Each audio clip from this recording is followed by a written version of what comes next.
So here it is, July 27th, 2009. Beautiful summer day. Always as usual, an aircraft has to be going over. I hear that irritates some of our viewers. But hey, it's beautiful, it's outdoors, and I just want to talk to you about a whole new phenomenon that's taking place in the world. We have a provincial government here in British Columbia. It has certain jurisdiction under the B&A Act that controls certain things. And recently it introduced a provincial sales tax, which of course is another way for governments to grow and individuals to shrink in their power and in their freedom. Well, the Premier, in the middle of July, announced that he was going to give up the power to collect the provincial sales tax. And because we have a GST that the federal government collects, he's going to give the federal government the power to collect our provincial sales tax. And I've listened to the reasons given, and here they are, and let me analyze them one by one. First of all, it'll downsize the provincial government. A smaller government, isn't that a beautiful thing? Well, as it downsizes the provincial government, it increases the size of the federal government.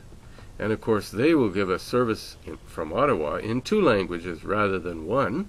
And of course, we will be answering questions now as to how much we build in a month from a bureaucrat in Ottawa in broken English and French. The other thing is, there will be rebates, you know. This is going to soften the blow for the poor, and they'll come from Ottawa, or maybe Miramichi, New Brunswick, for all we know, because they do love to divide up the largesse in Ottawa among the various eastern provinces who love to vote for the government in power.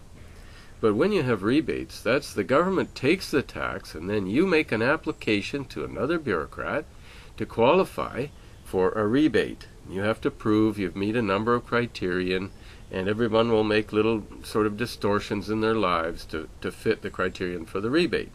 And what does that do? That increases the costs of collection. So really, they tell us that it won't be an increase in revenue.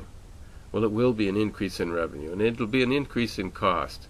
The bureaucrats in Ottawa will get the benefit, and the bureaucrats in Victoria, our little province here, will lose their jobs.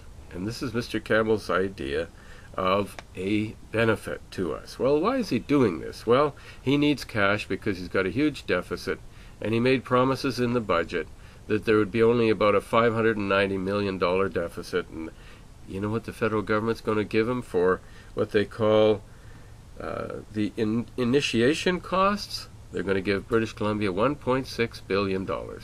So to sell us all into Ottawa slavery, in effect that's what it is, our Premier got $1.6 billion. So it'll be increase in power to the federal government. They will collect it, and they will keep the money. And if they choose to, and I say if they choose to, they'll give it back to the province. What it amounts to is stronger federal power, central government power. This is what's been going on all over the world. So it's like what happened in the United Nations of Europe. They basically delegated all their authority to some foreign bureaucrat, less and less accountable to the people governed.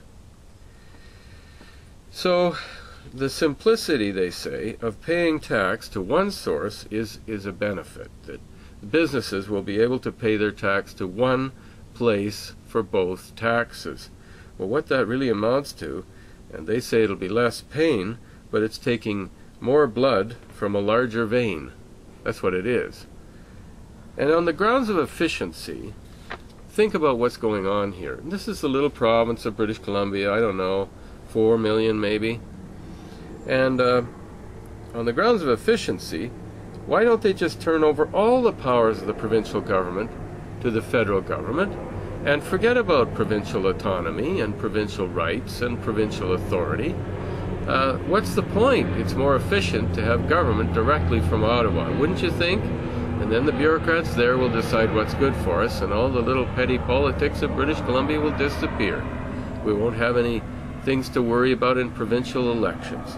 If Mr. Campbell's right about the PST, why isn't he just turning over his job to Mr. Harper in Ottawa? And furthermore, with Ottawa being a small little player in the world stage, why don't we just turn over all our power to Washington, D.C.?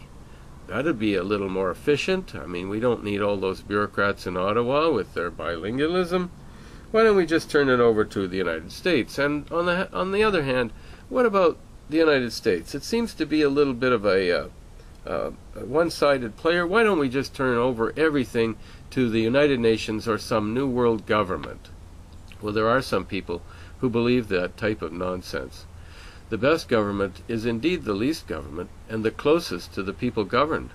And that's why small political institutions are far more responsive to individual needs and to the unique circumstances of each climate and in each geographical area. And that's why we need to free the West so that we can divide power in Western Canada the way we see fit, and not surrender it like Mr. Campbell has done to the foreign bureaucrats in Ottawa. So free the West.